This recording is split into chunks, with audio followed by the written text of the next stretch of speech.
Hi everybody, it's Matt and Dyan, and welcome back to the studio because we're doing podcast time for Ok Aussie.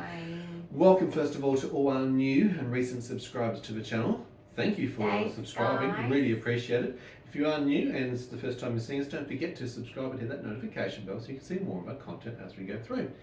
We do occasionally do these long form podcasts. We also do shorts and shorter version of content talking about everything. We do a variety and we try and keep it that way. Absolutely. Because life is a variety. Oh, it is in this life household. Is like the box of chocolates. You never know which one you're going to get. So each time when I release my videos, you never know which one you're going to get. Did you say chocolate? But you're always going to get me. Is there some chocolate? Did I miss some chocolate? Where's the chocolate? Come on, it's specification to get me going here. I've actually, for some reason, my chocolate addiction's over. What does that mean for me?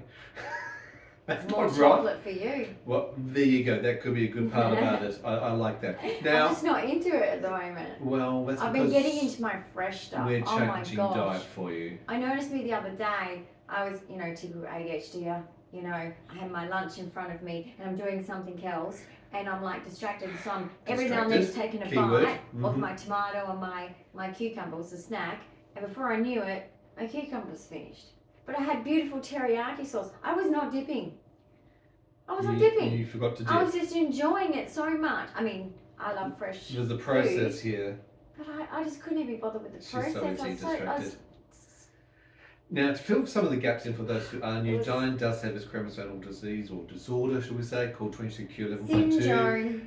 Deletion Syndrome. It's a syndrome, guys. But it does cause autism, ADHD, OCD, Tourette's, multiple different types of seizures, it's the reason hypermobility, GI tract issues, blah, everything. About 185 different issues. Is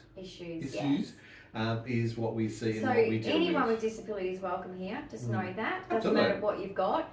But if you've got a rare one, or even if you don't have disability, do comment below because it is a very lonely place having a rare syndrome because no one's ever heard of it before. Oh yeah, and the list, I keep talking to these doctors and the list keeps expanding on how friggin' rare and these symptoms and these... Yes. How many rare conditions can one person have? Well, this one's got a few, I'll tell you that for sure. And I do speak to doctors regularly, too many. Well, basically, I'm a miracle baby, so let's not complain too much. We're not complaining at all, my dear. Okay. My little Care Bear, how is your little Care Bear pajamas today? Look. Fit check on the PJs. Fit check on the blankie. Care Bear blankie. That was that Sheen haul. And this is my Care Bear shorts and t-shirt. Oh, I'm a bit dizzy. Yeah, well, don't do that. Okay, one of those days. It has been one of those days. Well, but still, this is my Care Bear range. Jessica, I know you like Jessica in Germany. Hello. We have lots of friends Mona, all over the world. I heard from Mona this week. She's in the UK at the moment. I know, and I heard from her. Wow, Hi, Mona. fantastic. I was so happy to hear from you and just to hear your happiness in your voice because I'm always like, I don't know, we're like sisters from another country. I understand that Dyan doesn't always get to get out of the house with her condition. Sometimes she can be bedbound and or just Mona used to visit housebound. She has spent weeks, months, even years literally just stuck in a bed, staring at the four walls around her. I'm very good at it. You actually are. She does sleep. She does sleeping incredibly well. In fact, what was that? Sleeping Beauty over here. Oh my goodness, that was Tinkerbell. Tinkerbell went down? You did that. Tinkerbell always goes down. This table. Maybe it was an earthquake. Shook. We have had some earthquakes in Australia. No, that was Australia. your elbow on the table. Okay, it's true. It was my elbow. It could have been a magic trick. You never know. You were doing some magic tricks in the episode yesterday when we're doing the Sheen Hall unveiling of the Resiner. Dyan is a resin artist. You were pulling out all of it. It's like a babushka. You was like, and here is another one, and here is another one. It was like a nesting doll, the babushka Russian dolls. Which one was that? That was the ball of the silicone, different round things, and there's stuff small inside of a medium, inside of a large, inside of an extra. I should make that into a short, guys. It was quite funny. For the rest of the population that never subscribe, but they always say some dumb comment. Don't you love those comments on shorts? Like, in our videos, that was so funny. Lots of funny things. She sometimes tries to dance because she's an ex-professional dancer, and hypermobility helps. I don't dance very well anymore, guys. She falls over very well, so that's a good trick that she has got with her the fact is, I've been dancing since I was 3, so there's a little bit of it you can see there, but it's pretty crap. Okay, well, my neurology with an advanced neurological condition, I'm not surprised. But I'm very proud of myself, and that's why I do it, is because that is a disabled person dancing. That's the joy of it, absolutely. But basically, and I encourage it because it's actually really good for you. It's a brain training exercise. I tap dance in the shower. It's a balancing exercise. If I'm having a good day. It's physio, really. Sounds real good, actually. I'm rather proud of myself. Well, your shower didn't go too well today. Dyan doesn't get to shower every day. It's probably 4th day on average at the moment. Today I'm showered. We tried the nitrile needle spray just before the shower. How'd that make you feel? GTN spray. It's meant to vasodilate. Yeah, meant to make such a big difference. Not. No. I would say like. Little tiny, when you turn like one notch on your We're experimenting. stereo, it's like we're following medical directions. Oh, that was pathetic. That was a failure. And sometimes there are many failures, but sometimes we get some things right. Still ourselves through research and trial and error, and that's what we share, our experience as a carer, full-time carer, and a person who's got so many complex, rare conditions. Yes. So basically, like, amongst all of this, that's the daily living. That is a massive struggle, and some of you guys out there with disability know that struggle too, even if it's a different disability. But what we're going to talk about today in today's podcast is an impact of something that we cannot yet share due to legal purposes. We're not allowed to talk about it. But I'm going through a lot. And you've probably noticed, if you've known my channel long enough and known me long enough, that I'm not quite myself. Yeah. So first of all, you've sparked upon the thing that there's something legal going on, and this is accumulation of a lot of years. If I had my choice, I'd speak. Yeah, but we will eventually. But this is a process when it's going through a process, and lots of lawyers and organisations are involved. We are gagged effectively because it affects the legal process. That's understandable, but it's also beneficial for us. So that's okay, but once it all does get resolved, it comes to a certain point, then we are going to talk about the process, because it's actually very important for people to know, because it will help perhaps other people going through a similar sort of scenario. And that's really what our experiences are. It's about sharing as we go through things. In life. Because I haven't been able to, I've been literally, and this has never happened for me before, been going to do a video on my normal things that I do, with my normal way of how when the camera comes out, just, it's like I'm sitting with friends, or with a friend, okay? Chatting around it just comes out how it comes out. I'm not someone that scripts things, I don't plan it, I don't think much about it, I just put the camera on, and literally I just edits the video and put it up, okay? But the last 10 times, guys, because of the stress I'm under, I've literally just rambled because I'm not myself. On that note too, and that is so rare. When she says edit, we're not cutting and splicing and putting stuff together. No. You actually see it from start to finish, raw and quite unpolished, really. It's just a raw representation.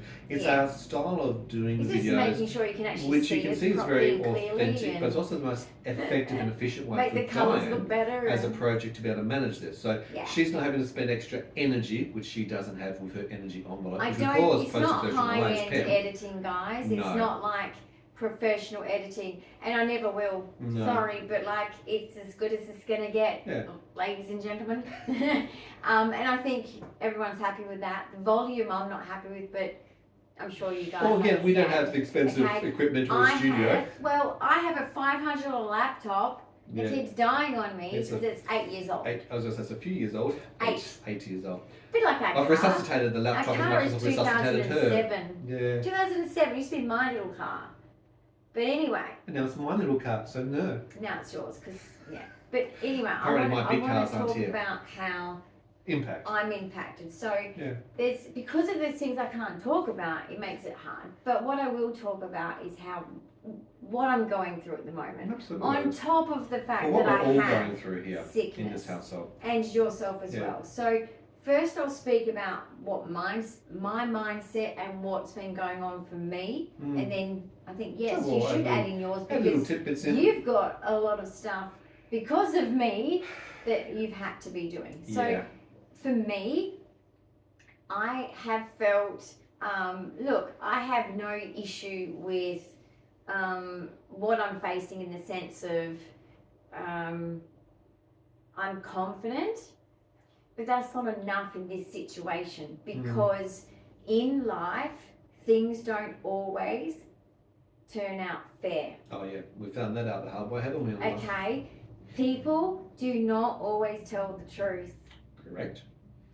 People in authority can be absolute devils.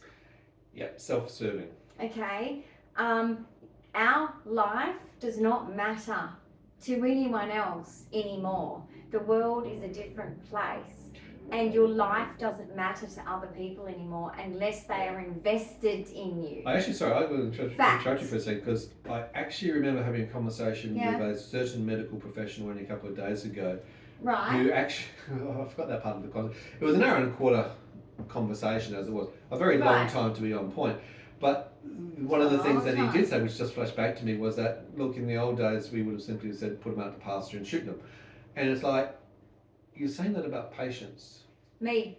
I should just be put out, and it's like, well, I'm on the abortion list. Can you imagine how I felt when I got my little information pack from genetics?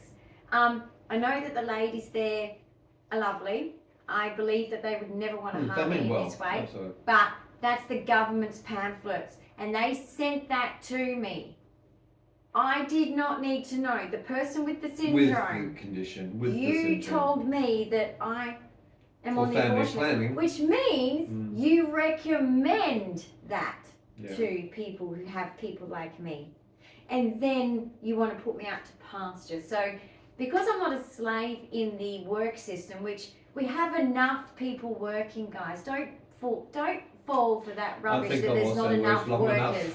There's enough, but there's enough workers. Yeah, I get that. And in anthropology, villages used to look after the elderly and the sick and the children. End of story. So I think we all need to grow up and stop being like, well, if I have to work, so do you. Well, my life is no walk in the park, and I would give anything to have a job and not be sick. Yeah, so just like you probably think. And so I do believe, and since the internet, and I've seen, look, I do believe there's a lot of disabled families on the internet that have been privileged a little bit too much and their life is a dream, but that's rare. The majority of families with disability are doing it so much harder than normal families. I'm sorry, it's a fact. And they are suffering. And don't romanticize it, please. If you've met one person with autism, you've only met one person with autism. And same with the portrayal, whether it's on YouTube or any other sort of platform or TV show. Remember, it may be an over-characterized version of autism or whatever condition that we're talking about. Let's stick to what they are trying to not achieve with me. Yeah. So my human rights is to live. Amen. That's what I'm all about as a social welfare person myself. Okay, the first thing we learnt and studied hard and had to have up here, otherwise it was like, you're a bad social welfare person, is knowing human rights. Then there's disability rights. So I have rights. I have the right to live. So do those little babies in the womb. So if you ever hear of someone who says, well, I've been told that my child has 22q and I should abort it, show them my channel first. Then let them make their decision, please. Because I don't believe that that's what should have happened to me if my parents were given the option, and they probably would have chosen the option to get rid of me. I do believe that. And I'm not saying that because out of callous, I'm just saying out of medical recommendations. They have power. And pressure. Yeah. But basically, then I'm being told now at 50, because I'm supposed to be dead, you see, so I've been looking after myself. I've been very fit in my past. I eat healthy. Luckily, my mum raised me and was very particular. No processed food in this house. Oh my goodness. It was very strict, and I appreciate that. I've never argued about that. I love healthy food. I'm addicted to healthy food, thank goodness. That's not to say I don't like junk food. I do. But I'm just saying that's, lifestyle. I have done that. I have seen a grandfather beat a very severe heart sort of situation and survive well beyond what they expected of him too. So you have some control over your health, but not all. At times we need to seek medical assistance, right? And we all have the right to do so. Absolutely, access. And sometimes when they say, well, it's just not worth saving you, sorry. Nah, it's just a waste of money. Because places have become, what are you guys in Australia paying for GPs? Now, no shade to GPs. You guys are probably overworked, over exhausted. You know, the hospital puts so much pressure on you guys, and then you try and get through to the hospital, and they don't want to take on patients. There's all this. Medical is a shit show at the moment in Australia. People are dying all the time because there is no care in the care system. Yep. Just like the NDS system. That's why I have an informal support only, because there's professionals who aren't. You don't have to have qualifications. Yeah, and the NDS is the National Disability Insurance Scheme. Okay, so it's a disability program in Australia. All carers are abusive and or using as fuck. So I don't want any of them, because all they do is take. No, well, that might be exaggeration. It's the examples of the experiences that we have had. We've had that's our way too many. So anyone in Perth who knows anyone that's a good There's been carer, a couple of good ones along the way, know. but we haven't had access to those full-time regularly. No. And it is exhausting. Well, there is no medical. Well, also, same as the going out to pasture comment. Yeah. That's why there's no silver chain for my age. Now, again, her silver chain that's is why I don't get the government medical service at home, is because there is no silver chain for my age group. Yep. Because they don't really want us to be here. Yep, it's for 65 and above. Right? If they had their way, I'd be in a group home. Institutionalised. Disgusting. What are we, the 50s? So basically, I am going through a lot because I am fighting for something else. I am fighting to get quality of health and life, so I can go outside more often, especially to take you guys, and especially for my own enjoyment, because as you know, how I have to live. It is not a choice. Second to that, I have the right to live. I could live a long life if they medically monitor, micromanage me in every ology that I need. When you have 22q, you have many parts of your body that need it. Guns are the 20 different specialists at the moment. If you're monitored by those 20-something specialists, of course you're going to have a longer life. I don't think they want that, because I think that comment pretty much says it all. So I just want to say, as an impact feeling here, I go to bed every night remembering that my family found me too hard because I was the disabled child, including siblings, including my own children, even though they keep saying it's not my disability, it is. Your disability. Second, knowing that currently now that society's people in power over people like me would rather just me die than be saved. Now, the oath is to keep people alive. Oh, God, don't go there with the Hippocratic oath. So, basically, that was enough. Sorry, before you keep my going there. human rights being broken. Yeah.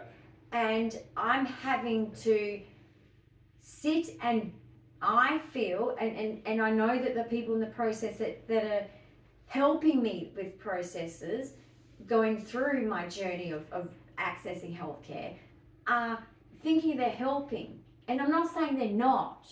But I want to say this to society, because you might work in different aspects of what I'm talking about. You need to hear me. I feel that what you've all done is you've put me with a bunch of people around me, and I have to sit there and I have to beg for medical care because my life is valuable enough. I know I don't work. I know I don't bring anything in. I know I don't bring much to society, except I have given to taxpayers. You're welcome. I have to sit there and say, please, will you give me better medical care so I can have quality and quantity of life? I'm begging you. A lot of people in Australia, and we do speak to a lot of people, particularly through the channel and being online for such a long period of time, also participating and belonging in many disability groups, from everything from MECFS and EDS and 22Q, etc. And there's a lot of people, I guess, who, unless you're dealing daily with a person who's got complex chronic health conditions, who has got a rare disorder, who has got something which is so clinically challenging, You don't know what the medical system is like. You don't know what the rejection is like, what the futility feels like, and the pushback, and why Dyan's feeling like she is right now, why we've been feeling like this for an extended period of time. No Australian would have thought that in a first world country that you would be begging your health minister, your health department, your federal health minister, the whole lot of them, simply to follow even simply the clinical guidelines, to follow the latest research, to actually care about the symptoms that someone is presenting with, and care enough to say, hey, this person needs oxygen, or this person needs an intravenous drip, or this person needs an antibiotic. No, they want me just to die. No, it is ludicrous, and you've heard some of the snippets along the journey through our separate videos to paint that. You brought up something, and before you get back to you, I'm just giving you a chance to recover, that's why I'm talking a bit at the moment, but you brought up the doctor's responsibility of the Hippocratic Oath, and nurses and doctors learn this as they go through medical school, to do no harm. Funnily, that same conversation that I had with a specialist only 2 days ago, went for an hour and a quarter, apart from the put out to pasture comment, one of the things that he brought up in that conversation, I laugh at it, it does my head in sometimes, these conversations, but he did actually say that, he made the statement, oh look, a rule of thumb, just to remind, is that doctors are taught to do no harm. I had an immediate comeback to that. I said, yeah, absolutely, you should do no harm. But first, to do nothing will cause harm. Was my simple statement here. If you're doing nothing, you're causing harm, you're not causing treatment. So you've got to try to do something, okay? I understand that your statement is to cause no harm. Let's be very, very clear, and I said it to his face. You're causing harm by doing absolutely nothing, by saying you can't do anything, saying that she is clinically too complex, that for every medication I give it's going to cause more problems. It's doing harm. She needs help. She needs assistance. She needs support. She needs encouragement. She needs her hand held, whatever it happens to fucking be. Sorry. So it does get us very drained going through these processes. And fear. There's fear that I just one day, it's quite possible that I won't wake up. Of course. And he has to deal with that too, just like the traumatic seizures, just like... Or the cardiac arrest, or whatever might be along the way. Like, this or choking is and not aspiration. self-serve fucking healthcare government. It's not okay. Yeah. It was, again, the same specialist only 2 days ago. I'm saying, well, you've seen her results. It's bad. You've seen her deoxygenation, the oxygen saturation dropping below even 80%, and the struggles that she has and the impact that it has. Oh, look, another department will have to deal with the oxygen. It's like, another department? Again, we've already been to that department. And it's like, he again reiterates of this compartmentalisation. It's like, oh, look, But yet they said I have a team. But you have a team, but they don't talk and they don't coordinate. But you have a team. But anyway, I can't get some of the things I urgently need for Dyan today, because I've still got to wait for someone else to come into play. It could cause death. Friggin' I could die any day. Yeah. And I'm just lucky that I've had, like I said, some good people step in, because even just to be heard could have been almost a year. Correct. Now, and yet it's been earlier now. The condition 22Q, 11.2 deletion syndrome, it does create fear. No. What I'm saying is... Hold on. I know what you're saying. I'm just going to say a point here, if I can. Okay, what? The condition can cause fear and anxiety. Yeah, it is part of it. Autism itself can create anxiety, a wealth of emotional dysregulation. Yes. That's not what we've got. That's not what we've got going on here. No. Okay. We're incredibly used to that. We're incredibly calm. We're incredibly relaxed through adversity. Pardon me. We can cognitively discuss a walk in the park compared to this.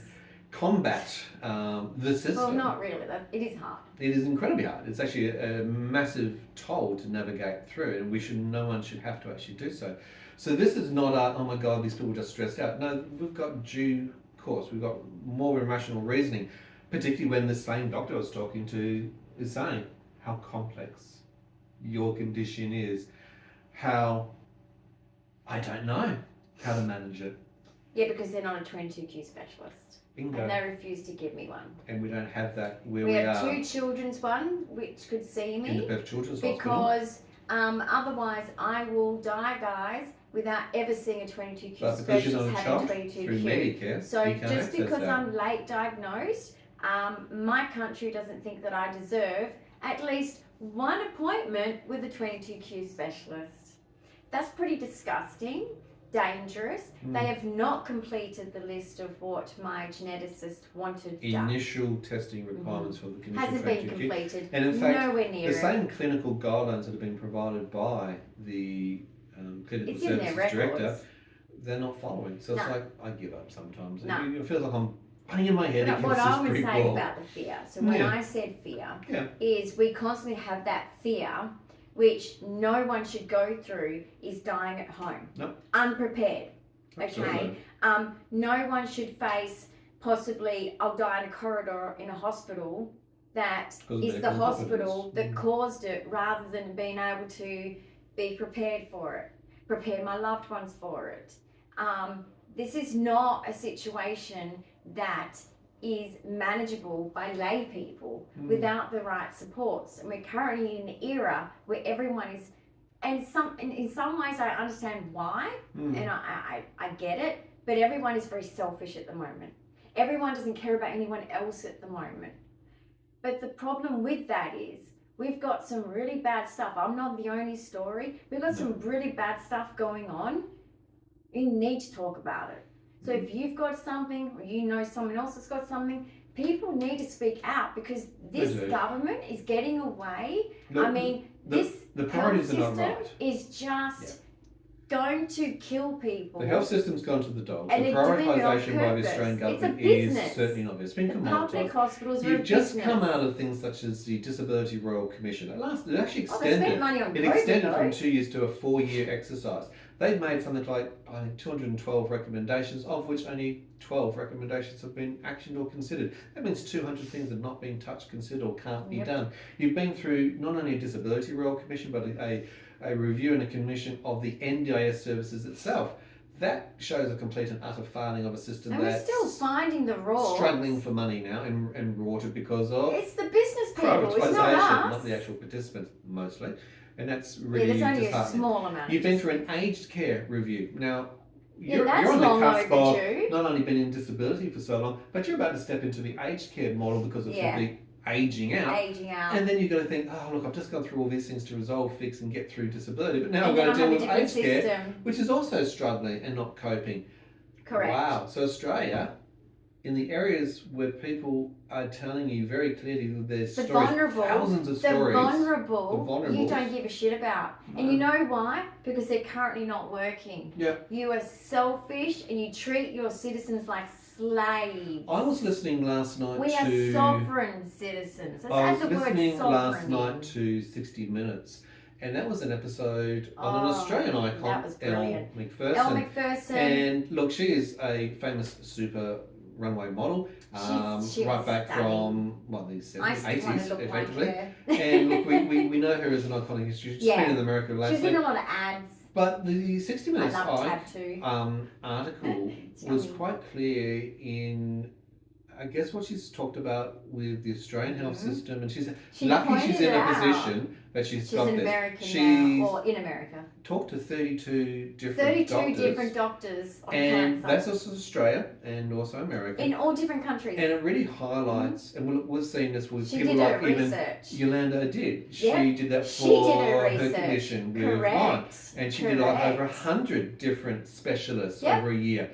So we're seeing a huge difference in the US compared to Australian healthcare. How she admitted that the Australian system is so in the unknown of so many things out in the other countries, which is disgusting, Australia, because you're meant to be a first world country.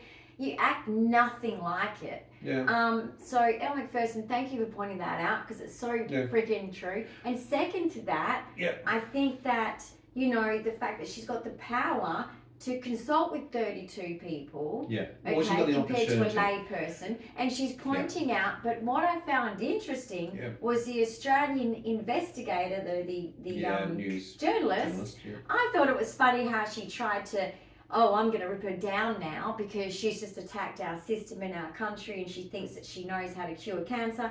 Yet she had the perfect comeback to everything, and I was like, and funnily enough, that is a lot to do with simply their legal compliance to make sure that they, as a media channel, don't get themselves in trouble. No, not that bit. I was fine with that bit. But when they actually aimed at her, however this, however that, acting like Mm-hmm. You're not out of the woods. You know what's also funny? Stop acting like you're healthier. Here's one thing I didn't tell you from, again, that I keep bringing back this conversation I had a couple of days ago with this particular specialist. Because it just, again, it's triggered another thought. An hour and a quarter speaking, you do have a lot of content and you do have a lot of things to get through. But he was also talking that he had recently been in Perth to a conference in his particular area of speciality. I'm not going to go into what his area of speciality is. I don't want to allude to that at the moment, but he went to a particular conference at the beginning of this year, and he was talking about some new studies and new reforms in this particular area. And it's quite funny because I rattled off straight away certain types of medications, certain types of treatment plans, certain types of research, and he goes, "Shit, were you there?" No, I wasn't, but it's quite common knowledge because it's been out in America for a number of years. That's why I'm asking you about these particular internet, dickhead. He also asked me at the time, what is your qualifications? And it's like, dude, I don't think we actually need to go into that. We don't have to be stupid to be a carer or patient. Well, I do have a sports science and education degrees. I have actually multiple degrees and diplomas. Not only does doctors know science, mate. Yeah. But it was actually quite interesting. It was like, well, because he thought he could baffle me with science. And it's like, dude, you're the last person to do that with me. I secondhand embarrassed. But what it tells me though, and it really disappoints me though, is this is an approach that's used for lay people. And there was a lot of people, and you just pointed this out in also a way, that there's a lot of people who struggle with the system because they don't have the capabilities, they don't maybe have the education or the competence or the medical knowledge to be able to have this equal conversation, to be able to critically think. And you come back to the Sell McPherson sort of conversation, and she's got a book out, and look, I haven't read the book, I'm not promoting the book, I'm just using that as an example. I think what she her said alternative pathway, and it's a simple takeaway. She's saying, unfortunately, the Australian system is years behind. We already know this, 5 to 10 years behind. We know this. And she's going cutting edge. And an Australian system was, we're fearful of that, rather than go, let's embrace, let's learn from it, let's take it on as a positive opportunity. That's they can make adjustments. So anyway, it was a good analogy to use and bring And at the end of the day, they can make adjustments, but I'll tell you one reason. It doesn't earn enough for Big Pharma. Yeah. That's the reason. But anyway, it's a very true thing. Example. Yeah, absolutely. So I wanted to use that in context to it all. But basically, my whole life relies on what I have to deal with at the moment, and I'm scared. Because naturally, like it's instinct with many other things in our lives, I'm fighting to stay alive. Yep. I'm fighting to live a long life. I know that my risk factors are now. Yep. I know that the common death age for my syndrome is now. Yes, but I am always an optimistic person, and I will always fight to live. And I need assistance doing so, though. I can't do it alone. I am not a specialist. I am not a doctor, and I do not have access to a script pad to write the medications I may need. So basically, I'm fighting for my life, guys, and I don't feel worthy because of it, because like I said, why in a first world country do I have to sit there when everyone else has got their rights? I mean, there's all these rights given out, with even a person saying, well, I've been discriminated, I need them. I'm having to do it for no reason. The Australian Disability Discrimination Act, and it's also based on the New York, which is International Disability Discrimination Act, is very clear of disability rights, and I would encourage people to actually look that up, read through. It's quite an easy sort of read, but you can actually clearly see what your rights as a person or a patient who has got disability in Australia, what you should be accessing and able to access equally, just as any other lay person happens to be able to do. Because you don't realise, when you're born with a disability, or maybe you've acquired a disability quite young, or just in a time where you can't remember your life before that. We're all in the same boat, guys. You don't know your rights.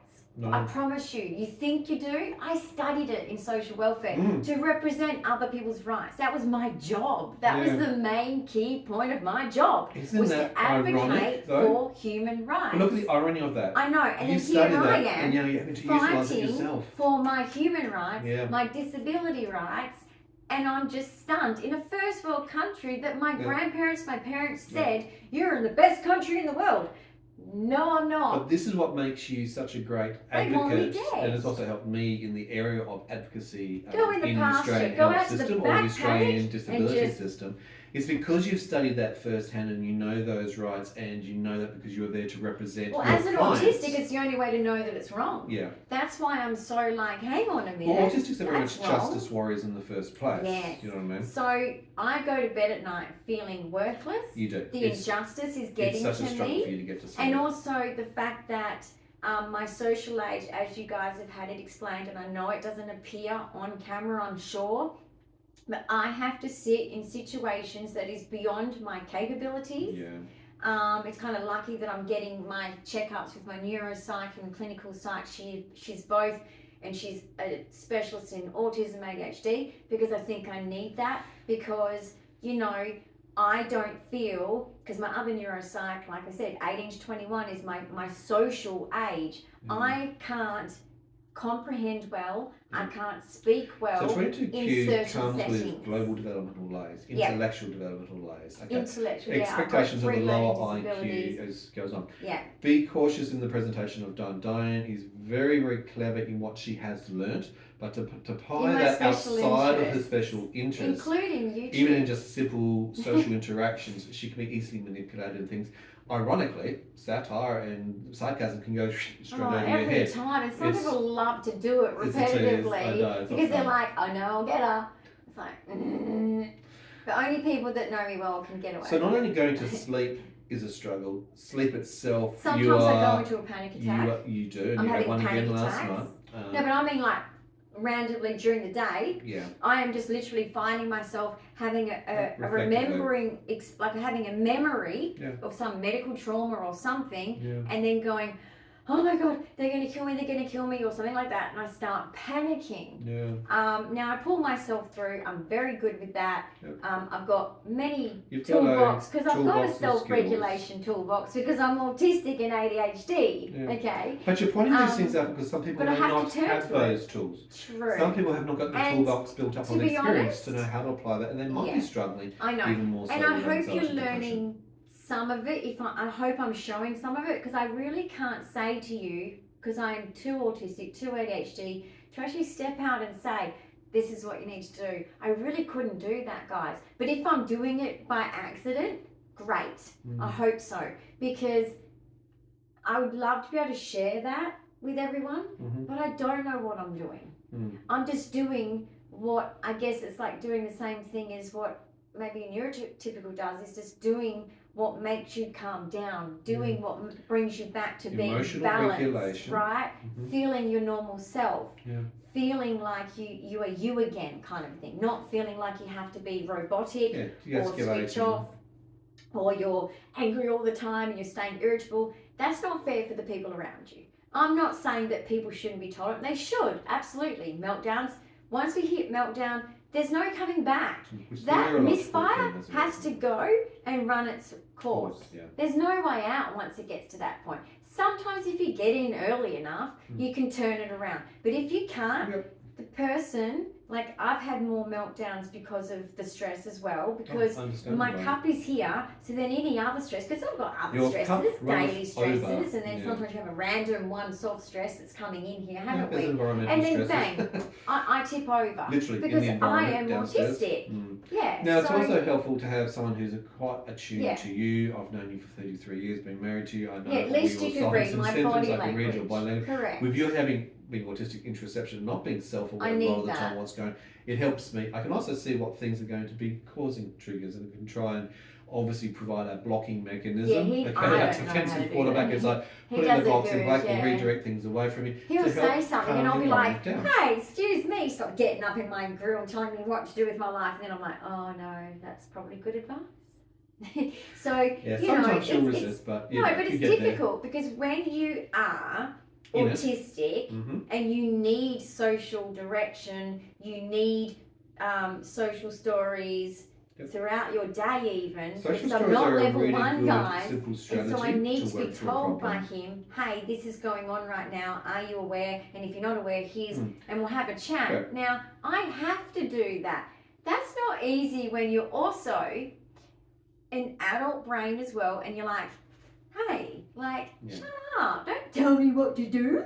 sometimes it's hard. It is hard. It really is hard. So you've actually, as a carer or partner, need to be able to nurture that through gently without affecting the person's. And the only time it's a problem for us is when there's massive external stresses on us. Oh, gotcha. Then it becomes a thing of, you know, I just really react to you strongly of like, don't fucking tell me what to do. I get real mad. Yeah. And look, because I think I'm not right. going to react because I think I'm like totally got it. No, I'm right. I've got to provide a buffer right. to understand that I know this is going to happen. I expect this to happen. And look, hopefully through the videos that we've been producing, you can actually see that our life has had a little bit of stress. You might We've moved seen home 7 times in less than 4 years. 4 years. We've been dealing government, the NDIS system, the health system. We've battled. We've got neighbours who are having altercations, fights. They're being We've had the police, within a week fire or now. ambulance here in this apartment building every week since we've ever been here for almost 5 months. Every week. The police and the ambulance and the fire brigade now know me by name. Who is it this time, Matt? What can we do to help you? It's like he's the manager of like when no one else official is here. It's like, oh, Matt will be able to help you. So things need to calm down. Yes. But that's out of our control. And everyone wants other people. But they do affect and influence our experience. And when it comes in on what we're already dealing with, that's what I'm saying. It's like my mood is like, I wouldn't say I'm depressed or anything, guys. I'm just like, over it. Like, what's good's going to happen today? I mean, even stupid things, as you know, with my bath. My bath is happening today. How many times have I said that? God. What are we up to? 7? Sore 7? topic. Maybe 7? So we don't talk about it anymore. Don't talk about it anymore. We won't talk about Don't talk about the war. No comments about the bath. The war. No comments about the bath. Don't talk about the war. Sore topic. Especially if you're English. But when we got it, it's going to be not great. English, especially if you're American, you should.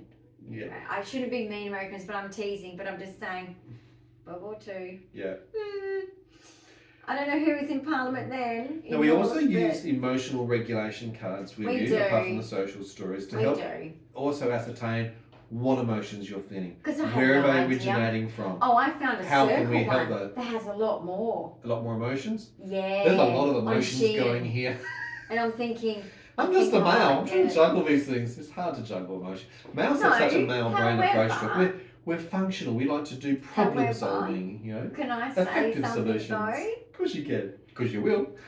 A neurodivergent woman is way less emotional than a neurodivergent woman, I believe.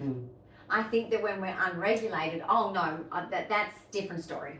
Different story. It's a bit like we hold ours all up for that one occasion. Right. And then after that, we're like, we get on with the dudes quite well because we're like, yeah, that's drama. I don't want that. You don't like the drama. Like drama. No. But when I have a meltdown, of course that's drama. But I don't mean to cause it. It's a neurological misfire. And but you've got enough neurological stuff going. And sometimes it's not situational. I'm not. And I'm teasing and I'm not complaining. I am so low maintenance. Yeah. I don't expect flowers, gifts, romance. We ain't got no time for that. In fact, we ain't got no money for that. I don't expect anything. Like, I'm such a simple person. Just smile and be kind. Yeah, that's all I look for. But you know, I have been so distraught, guys, and for me, one of my signs that I know that this is, what do you call it, a pivotal moment of my life, I got on my knees with my rosary beads, had my little words in front of me and went through all the prayers, because that's how desperate I was to feel safe, secure and comfort. That's what I turned to. That's how I was raised, is, you know, you pray to God. That's how I've been raised. Even though my mum changed, I didn't.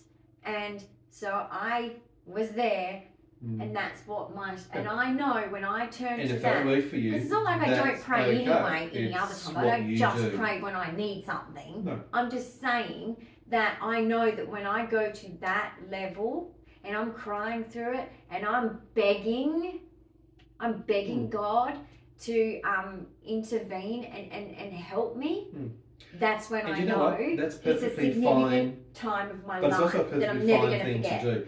People seem to think that emotions shouldn't be displayed Yeah. or shouldn't even be Don't talked ever about. fall for that. You might start drinking. Okay, as a male, I'm alcohol. quite happy to be upset or angry or sad or whatever the emotion happens to be. Let it Because flow, you should man. feel Let it flow. comfortable Let it and have the flow. self-esteem to go, oh, if you go through a situation that actually elicits those sort of responses, It's then natural. you know what? If it happens, acknowledge it, it's natural. go through it, talk about it, deal with it. Otherwise, it's you'll okay. end up a little fucked up. And again, we are all having to have balances. Yeah, everybody out there has got something to deal with, but there's different degrees. Yeah. Okay, it's You're a bit all of a continuum. something. I think you're seeing from our channel that we're having a bit of an unfair or It's unequal or very unlucky.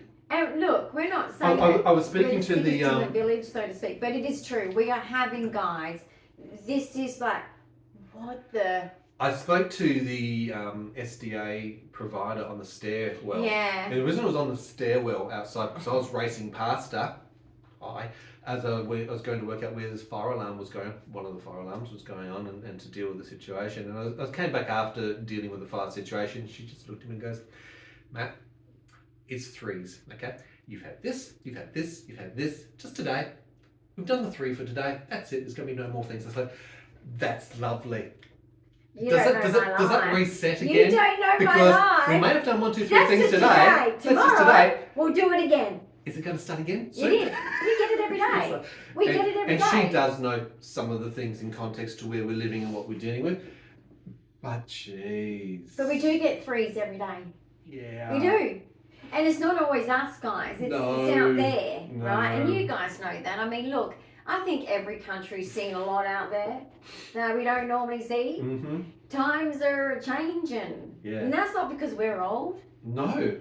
Thank you very much. The interview, Melina was going, no, it is. It's because you're old. Guys, it's not your fault. You're not maybe seeing it. Yeah. Because life experience brings that. This is just, what's going on now is not normal. It's not normal. So I think you're very right. Let the emotions come. Absolutely. Let them roll. Yeah. Learn to sit with them. If you never learn to sit with shitty feelings, you're never going to self-master. And look, I'm going to also admit to you too, I find it incredibly difficult for you. And one of the reasons why I say it's very difficult for you, not only you're autistic. The intensity. And the intensity, and this is the intensity of autism, emotions for autism. But let me get to where I'm getting to. There's a very intense emotion to autism. Mm-hmm. But you also don't have that feminine divinity around you. So you don't have a mother, you don't have a grandmother, you don't have a sister, you don't have a girlfriend. Okay. Yeah, you don't have feminine energy around you to follow societal and cultural sort of patterns of being able to normally talk through and get the support of peers, female peers in that regards, or those who may have knowledge. I'm sorry it's upsetting you, but you do look to your elders, the family, the parents, the aunts or the grandparents, and it's very hard when you're autistic to actually provide a lot of that, and it's very hard. It's very hard because as an autistic, you don't tend to really have many friends. So you do rely on your family. And I used to consider, separate to the dysfunction and the abuse that I suffered, my mum was my friend, my grandmother was my friend. I thought my other grandmother was also my friend, but she's passed. Yeah, but I lost my friends because they didn't want to do this with me. Yep. This life. Complexity. So. And that's their decision to make, but I would never do it as a mother or grandmother. Say to my sick child, I just can't do this. But that's just my life. And I've had to fight even, against my own family to accept me with this disability. They've always been like, oh my gosh, you just act like it's all so hard. It's like, you're not living my life. No. You haven't got the disability that I've got. No. I should be getting support. But then again, I should have known because I had my first child at 20. And the first time I got the flu and said, hey mum, can you just watch the kids? I've got the flu and it's that bad I can't even sort of push through to look after them adequately. She said, no, you had them, you look after them. So that's what kind of mum I've always had. I don't have support then for something like that, right? Her first grandchildren. So why would I have it for me now? So I think it's important, and I'm sharing this as we analyse the situation. situation. But we don't bond with family. That's the problem, autistics. Absolutely, very close it's person. very difficult to make friends. Now, another part of the tip that I'm going to give you, so apart from also breaking that apart and making it very clear and aware that you don't have that feminine, divine, divinity or energy around you, all those sort of roles. I'm Mother Mary. If you've got a partner and a male who's playing that role, the male will need to actually dip into the feminine energy component and actually think about the feminine side of presentation and their needs. And that sometimes can also be, particularly for an autistic, you can be very sensitive. It can be sometimes just watching your voice, the tone of your voice, the masculine, strong voice, even just me walking around. Can I make that quieter, more gentle? Because that energy can come into you. Right? And sometimes we have to be a bit more mindful as a male. I guess it's a bit of a power tip. If you are part of a role of caring for people with disability or with autism or going through these sort of things, and you are the male or a brother or a cousin or an uncle or whatever else, do think about being gentle, being kind, and giving time and space. Yeah. And I guess that's what we ask about from this video to our audience, is just to give Dyan a bit of space as she goes through this process. It may affect some of her videos. Yeah, it might affect my videos, and I apologise if you're seeing I'm not my normal self, or you're just seeing things be like, oh, she's like, she's a bit angry, or she's a bit this, or she's a bit that. Just understand that I am a human like you, and the only difference is I'm on YouTube, and also I'm fighting for my life. Exactly. You're on YouTube, but you're authentically sharing your existence, your experience, your day-to-day story, life. not just for me, but I hope that I can end in being such a success story that more to the point, I help others. Exactly. I think we've recognised and been told quite well along the way, where it was from the Real Disability Commission, with the one with the NDIS and others along the way. We know that we've helped others. We know that we've created change. We know that even with the NDS, we've created change for patients with ME/CFS along the way, with the way that they've been able to get on board and gain access through the trials and tribulations and us pushing and making advanced complaints and into that system. So I know that there's been a lot of change that's occurred to the Australian system because of some of the things that we've done today, and that's great news. And I'm also here for female autism. There's so many people, and particularly at the moment, they're not getting diagnosed in the public system because the public system thinks it's like contagious or something. Correct. So there's a lot of people, and see, I was lucky. I was diagnosed when social media, it wasn't popular on social media. It wasn't on the radar back in those days. Let's be real. So there was no judgment. No one could say to people like me who are going, you know what? I have all these symptoms that no one else has been able to work through with me and understand where it comes from, except for developmental delays. Can I get tested for autism? I didn't even think I did have it. I just wanted to be like, rule it in or out. And I thought it was going to be ruled out, actually, which is the funniest thing. But no, it just, as we went through the process, I went, oh God, I don't think there's any way out of this. I got it. And I was ashamed. For 2 years, I was ashamed and I didn't want to talk about it. So I'm also wanting to be here for that, because female autism, and you know what, even of late, it's become a problem with some males as well who are late diagnosed.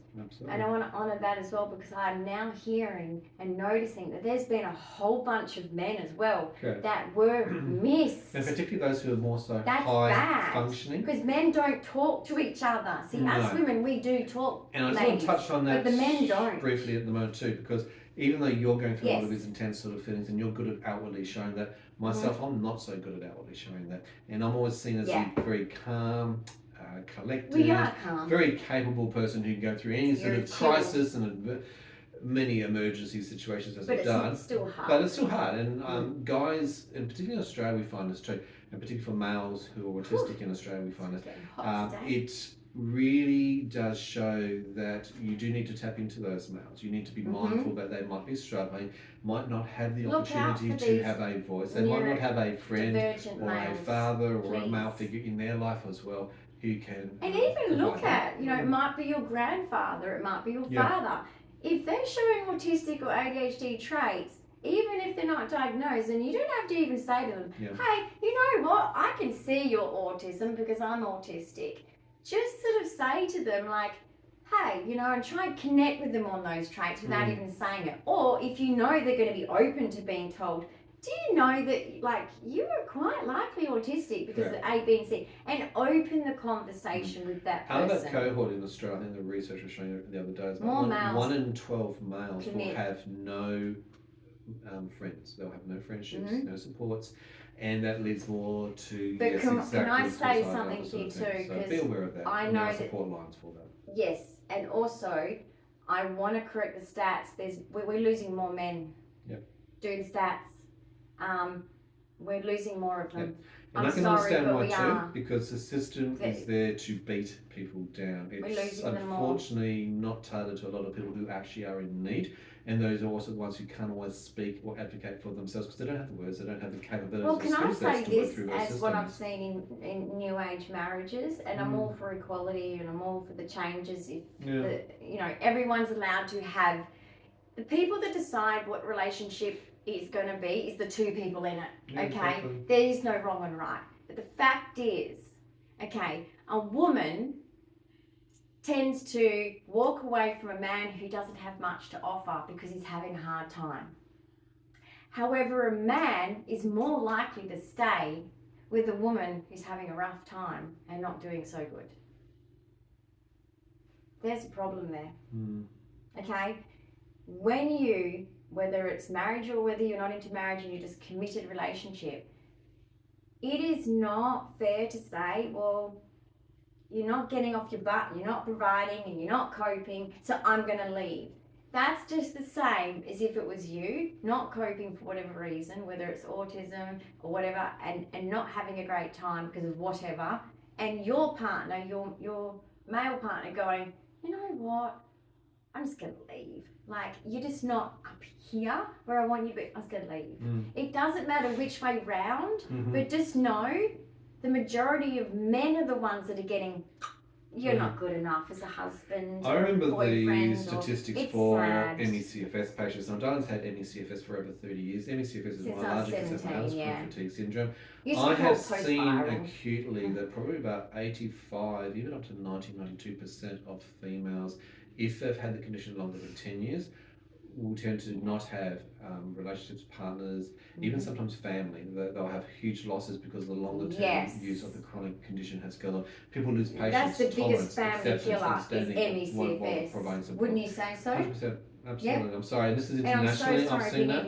We've been dealing with this for a long period of time. We've seen that. So we're actually very much an abnormality where here we are as even just in normal society, a relationship together for 30 plus years. And I'm not saying you guys. For adversity.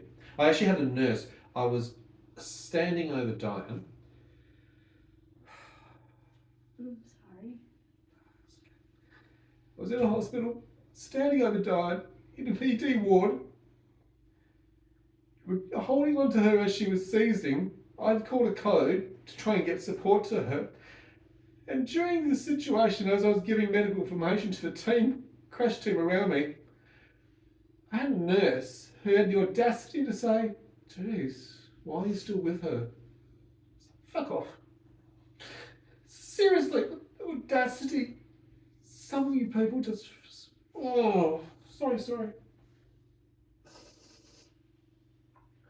This is the sort of shit that gets me, but what I'm saying it for, to share, it's not for what the feelings of the hurt that I went through, is to think, some women are just as misogynistic as men. And some males will take that messaging and go, why am I here? I don't need this shit in my life. It gives I could walk away, I could go to the pub, I could actually have a laugh, I could go camping and fishing and do all these cool things.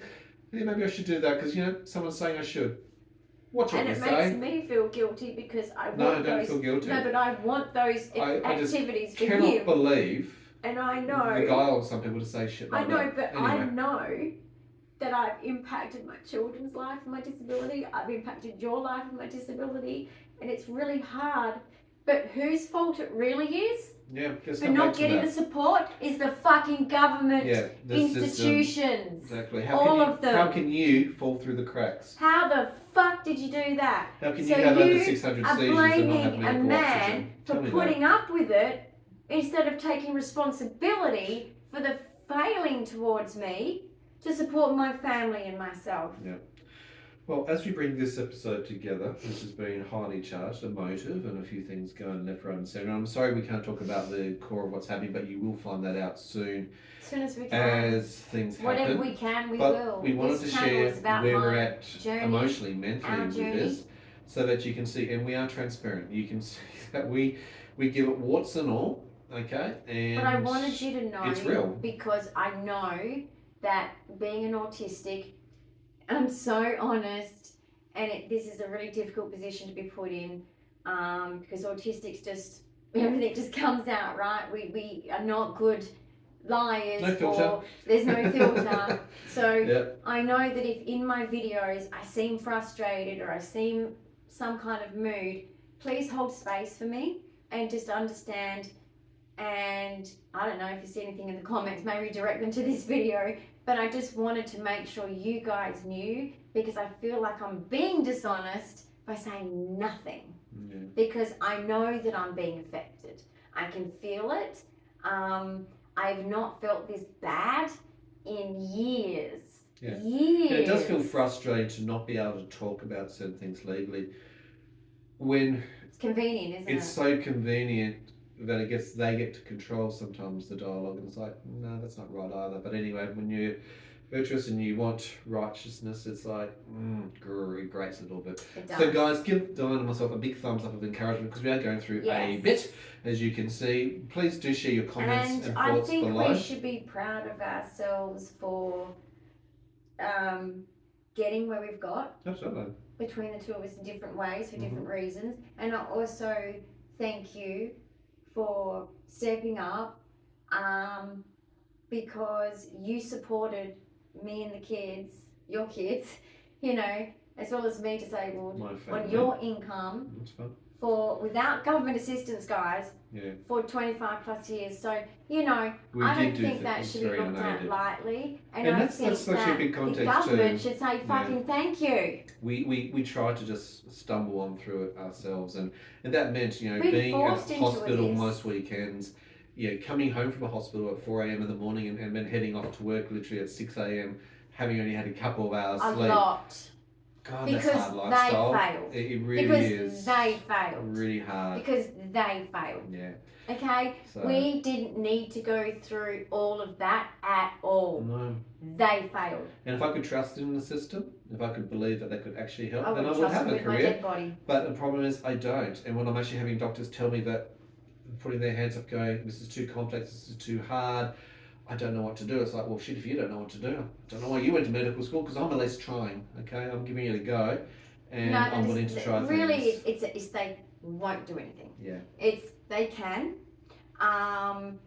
actually do something, guys. So that's the problem. Yeah. They won't. Remember the Elle Macpherson and Sunday places like that, okay? All medical stuff is about money. Yeah, it's all about the dollar. Sadly, the majority, there is some good ones, don't get me wrong. Like, I've got a wonderful GP. He's not in it for the money. He's in it for the right reasons. That whole practice that I go to there, they're all just very nice people, but that is not the common thing anymore. That's rare. Okay, so 85% of GPs at the moment are taking on new patients. Money, it's about 80% of or more of GPs in Perth who will not bulk bill, so they'll have a gap component to that. But just in general, they're just about simple money. Things. They're money just about money. Always comes into as soon as you're making your appointment, it's, are you on a pension or are you this or you that? At the moment, we've got a shortage, guys, also of GPs. So that's another problem. And then on top of that, it costs a lot. And if you're below the poverty line, then that brings even more barriers. And also, it's just sad to see that the majority of doctors are choosing money over lives. Because in my opinion, it's a humanitarian job, okay? Just because it's medicine and you had to study hard, there's so much respect for that, and that's why you get paid well, but you don't need to be such an asshole. And to people's detriment, because they can't afford their rent at the moment, now they can't afford to go to the GP, and the hospitals are getting mad if they turn up to ED. What option do they have? Health department. They don't have an option. So, well, guys, stay tuned because you will find out more. If you haven't already subscribed, please do so now. Because by subscribing, you'll see our content as it comes out. Notification bell. Absolutely. You will see lots of other things apart from these sort of conversations. You'll see the art, you'll see the home decorating, you'll see her buying lots of stuff on Shein. Yes, we do a lot of that. And we're coming into the warmer weather, because, so you know, beach what do time, we beach do? season. Retail therapy. When we're stuck in bed and we can't go shopping or we can't go out. Therapy, it's dangerous. Look, I prefer to actually go to the woods or the ocean or whatever. And we've got the weather coming, guys. I know. Just watch this space. We might be able to pop to a few outdoorsy places. You know why? It stops raining. The sun is shining. The sun is out. Hey, tomorrow's a new day. Thank you very much for watching this episode of the podcast. We'll see you very shortly on another time. Thank you, guys. Bye.